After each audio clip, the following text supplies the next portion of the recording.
Ginapang nila papunta dito sa Game 7.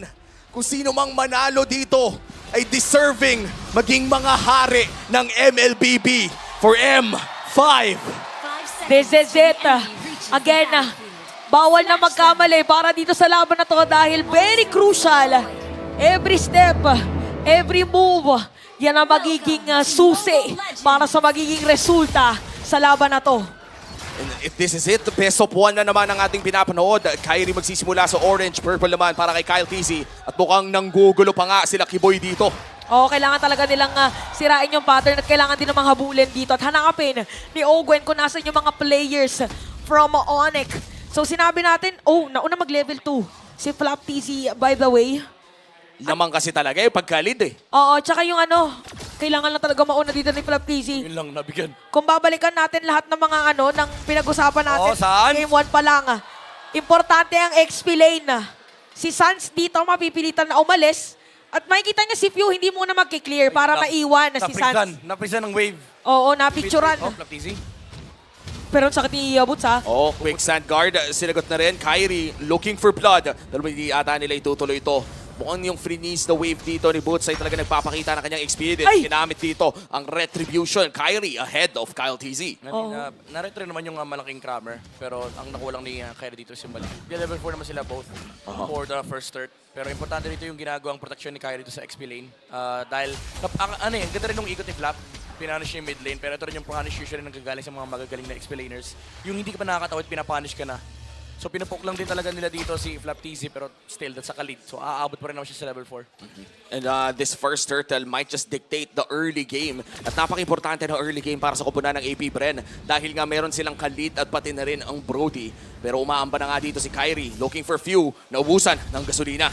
Okay, dito sa may bottom lane. Napaganda pagkila pa rito kay Few. Shadow Stampede sa may Ghost Bursters pero not enough damage pa para sa kanila. Habang si Kyle TZ dito ay tinatry na i-pull Grabe naman hatak. yung pagong. Kung pwede lang mag-360 yung ikot Oo nga nung turtle, bakit hindi lang naman? Pero umiikot din si Kyrie. At zone out Reset. dito ang mga players na AP Bren. Pero mukhang siya ang target Kyle. dito, Kyle TZ. At meron pa dito ang Wow! pagkakit si Flap TZ. Saktok-sakto si Sans pala. Nahanap niya. Meron pa penalty zone para dito sa players ng Onyx. Turtle, sino makakakuha? Nung kay Kyle TZ na makapag-secure. Ogwe with the Primal Wrath at mukhang si Kiboy ang ginagawa. That's 2 more kills for the side of AP Bren. At mukhang may turtle pa nga na isasama doon. Ganda nung hatak ni Few palabas. Kay Kyrie.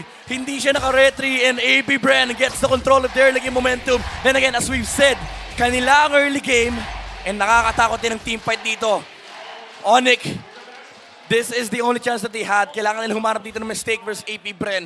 And hindi dahil sa bias tayo, pero ganun lang kaganda yung composition ng AP Bren. At yung Eve na yun, nadaga na agad nung kalid. Feeling ko yun talaga yung pinaka kaya din Khalid yung pinili ng AP Bren. Kaya naman pala, para hanapin yung gumagawa ng swimming pool. Swimming pool na, yun na ang tama ngayon, ang swimming pool. Ano mo, ang mahirap dito nung pinik nila yung Eve, actually, again, nagulat tayo doon. Pero, sila din naman ang decide. And Boots, Kinis nila yan wala kasi silang silip. Ayun na! Ayun na, si Boots. Few, Okay. softening a lot of damage. Kyle TZ, Penalty napilitang mag-penalty zone. Ginamit naman dito Dalawang ults, 2 ults. ang RWM. Pero aalis lang din muna mga players Okay. dito ng AP Bren. Hello, Lamang Gold pa rin Lane. sila. Hello, Dito Gold ng 1K. Pero nararamdaman ni Super Marco na nandun ng mga players ng Onyx. Tsaka walang pressure again namang magmumula dito sa Onyx. Again, it does stop the game of AP Bren, pero it doesn't move the game either for Onyx dahil yung mga spells nila ay napo-force out. And so far, Onyx Indonesia still holding on in this game. 1,000 kalamangan ng AP Bren at si Kyrie ay paulit-ulit nahihila. Tinaw yung gulong, pre. Oo nga, sabi niya, teka lang, hindi pa na tatapalan lahat Oo ng nga eh. putas. Alam mo yung Palat ka, boss. tinitikitan eh. Ay, Boss, dito muna. yung gulong na yan, bawal yan dyan. Ibig sabihin si Pua isang magaling, isa siyang yo-yo master. Yo-yo master. Yun naman pala, hihilain mo pabalik yung back siya. And ngayon, meron na tayong second turtle of the game, AP Bren. Ang may control nito, mauuna na nga si Kyle TZ pero nandiyan naman si Boots para magbigay ng vision. All ultimates are available sa parehas na kupunan at si Flap TZ ata ang bibigyan nila. Parang si Flap nga yata talaga. Pero may kita natin ngayon, nandito na si Few, same goes with Sans. At ginamit na rin dito ang balik buhay Sun guard. para dito sa side ng AP Bren. Ang inaantay ngayon is kung ipipilit ba. Pero lane! sa top lane, may target naman pala. Lumangoy na dito doon si Kiboy. May kita natin ngayon reward manipulation. Wow! Pero kay Flap TC ngayon mapupunta. Yung Kyrie, pagong Kyrie! habang si Kyrie makakatakas Oh, wow! pa. Para Grabe, angle break ay alley-oop lahat ng mga Oh. basketball tricks ginamit. Grabe, malaalin na Iverson yung galawan ni Kyrie doon. And Kiboy ay mukhang nakakuha rin ng important na kill doon sa taas with a pick-off on Ogwen. Grabe yung U-turn ni Kyrie. Illegal yun, by the way, yung 180 U-turn. Oo. Pero ang lupit ng ankle break niya, but still, it wasn't really enough to secure the turtle. Na-miss din yung timing ni Kyle TC rito with the retribution kasi nandun yung penalty zone. Pero yung Raging Sandstorm, sakto-sakto. Yung timing for the objective take view with another realm. Ogwen with the punish on the Kyrie! It's all part of the plan. Kiboy! Sabi nila, pero si Kiboy lumangoy na naman. Tapos si Chewe merong free hit para sa kanila. And pew! Makukuha rin pero Oh, buhay no. na din naman because this Oh, is no! a Paramis. At tatlong patay para dito sa side ng AP Brent. Si Super Marco mukhang bibigyan din. Oh! Sakit na lang double kill para kay Super Marco. But Super Marco is down.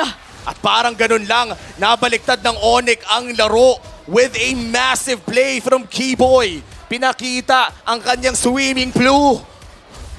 Yun pala ang technique. Lagyan mo ng swimming flu. Oo. Yung laban. Kailangan nila ditong mahanap kung saan ilalagay yung flu.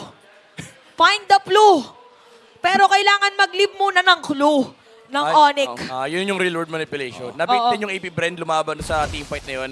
And again, kapag nagko-collapse na yung AP Brand, parang similar sa Minoan's Fury niya kanina with the Minotaur, nandun yung Petrify punishment mula sa Kadita. And hindi naman kailangan kasi maka-burst damage yung Onyx dito. As long as nako-control yung heroes and makapag-dish out siya ng enough damage and mag-proc yung lethal ignition, ang daming follow-up na manggagaling mula kila Boots, kila Sans, and of course, pati na kay Chewe.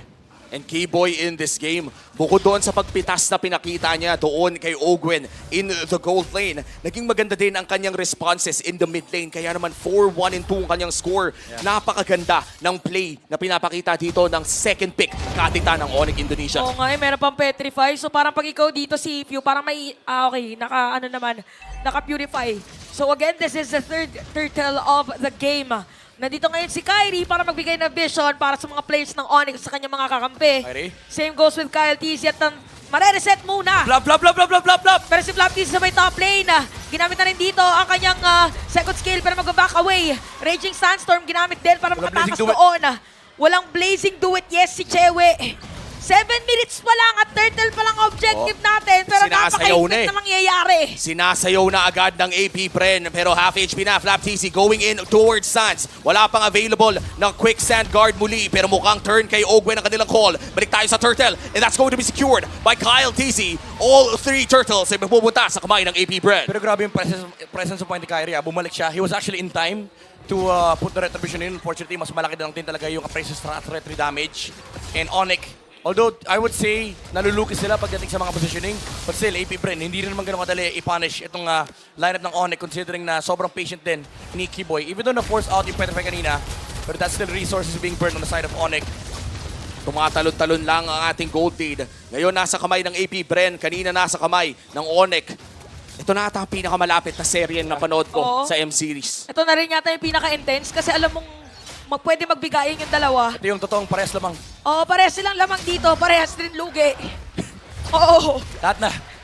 Parehas na kayo magaling. Sige na. Oo. Best of the best. Oy! Best of the best talaga. Pero may kita natin, Super Marco makakasira ng Torre. So yun pala ang ginagawa na AP Bren. Sumasalisi. Oo, Torre lang pala muna. Pero- Never mind the team fight. Tore lang talaga. The turret. Pero kailangan na nila magsimula. Kailangan nila magsimula ng macro objectives dito, especially the tower objectives. Kasi humahap din na rin yung Eve tsaka Kadita. Yan, ito naman yung advantage na meron kang tank jungler, no? You are able to do this. Sort of like yung post 5 na Novaria, na kung saan yung dalawang mage, sobrang sakit niya sa late game. And very crucial itong item pickup ni Eve, yung glowing one. HP-based damage yan. So mararamdaman ni Kyle TZ, pati na rin ni Few yan, under the Netherrealm. So hindi pwede maging masaya ang AP Brand considering na ang daming HP-based damage from the side of Onyx. Tignan mo yung gulat na damage dito kay CW. At mukhang mag-aabang na naman ng next big team fight dahil ang Lord, 20 seconds na lang bago lumabas. And Onyx, they're gonna get Sans here. May Raging Sandstorm na rin. Nahanap na nila si Sans! -1 ngayon. Kiboy! Para sa side ng yun lang. Onyx. At Yun baka lang, si Kiboy Naton. makakatarget Hindi ng nakalangoy. panahon. Hindi na nakalangoy pa! Paano makakalangoy? Mali Eh wala yung- nga yung blue! Mali yung combo ni Kiboy, boy! Ultimo na bago Petri para immune! Tapos ang nangyari doon, umaga na naman yung New Year niya. Yung Umaga pool na party napunta sa Christmas. Dahil dyan, naririnig ulit natin na sigawan ng mga tao dito sa ating venue na buhayan na lakas. At isa sa mga bibigay na lakas, kinukuha ngayon ay AP Bren yung Lord. Ang Lord ngayon mukhang libre ng masesecure ng AP Bren. Yeah. This is the first Lord of the game secured by the Bees. And this is fast momentum shift for AP Bren. Remember, meron silang damage. They also have protection. Kailangan lang nila maiwasan dito yung punishment na magagaling both from Kiboy and Boots. But they have decent frontliners for AP Bren to do that. Nandyan yung Predator, nandyan din yung Khalid. And of course, do not forget yung Edith. Kahit parum yan, nagiging secondary damage dealer yan. And grabe yung yung face check doon ni Kyle TC. Yun. Nakuha ng isa. Pero si Super Marco, maganda ang kanyang pagpwesto Entry. muli. Pero si Few ata ay delikado. Grabe, purify lang. Ginamit niya yung purify niya para makatakas doon. So, ibig sabihin, pwede siyang targetin ni Kiboy. Actually, maganda to para sa side ng Onyx kasi meron pang petrify nga pala si Kiboy at si Mafew ang pwedeng counter doon sa supposedly play nila. But yeah, Lord will march in dito sa may bandang ibaba. Yeah, pero this is the first time na makikita ng Onyx na mag-group up dito AP Bren. Problema actually yung Netherrealm. And yung Netherrealm na yun ay kailangan talagang abangan ng Onyx dahil pwede silang Top gulatin. lane. At yung top lane, nakakalibre lang si Super Marco. That's going to be another turret going to the hands of AP Bren. Oh, I like this build up from Flaptizi. Meron na siyang Rose Gold. Wow. Survivable na siya against sa Kadita. Actually, pwede niyang dive in yung lineup dito ng AP Bren tapos gamitin niya kagad yung Sun Guard. Even if ma-cancel, okay lang. That spell's being burned from the side of Onyx. At yun ang gusto mo if you're Flaptizi. Turret na naman ang target dito ng AP Bren. Ayan na. At unti-unti nang nakokontrol ng AP Bren ang Land of Dawn. At unti-unti na rin ngayon na napapigilan ang pwedeng puntahan ng mga players ng Onyx ngayon. Isama mo pa yung Torre nakakasira lang dito sa may bandang ibaba. A 4.6k gold lead for AP Bren. 2 games nang na-deny mula sa championship. Pero ngayon lamang ang AP. Mukhang Irene, magkakaroon ng Irene! divide yata. Nakabang dito Shadow Stampede. Medyo mapapalayo. Mangangalahati yung buhay doon at ginamit na din ang Turtle Opo! Oh my Madami God! ng tamaan pero Another round, napakalayo. another round. Na-counter nga lang din naman ni Flaptizi dito. Yung paggamit ng real world Oh, manipulation. Lumakoy na Kiboy! rin. Si Boots dito. Mukhang makata-target pa nga nila. Okay. Ginamit na rin Torn. Abort. Memory at isama mo pa Oh! ngayon. Si Kiboy. Dalawa na wala para sa side ng Onyx Indonesia. At tuloy-tuloy lang para sa AP Bren dahil wala pa namamatay sa kanila. Ang control ngayon ng AP Bren ay kailangan ng respetuhin ng Onyx as the gold lead goes to 6k. Nararamdaman nyo na ba? Nararamdaman nyo na ba, Pilipinas? At unti-unti na nga kumakatok. Nararamdaman natin ang konting pagkatok. Pero sa pagkatok na yon, pipilitin pa rin dumepensa ngayon ng Onyx.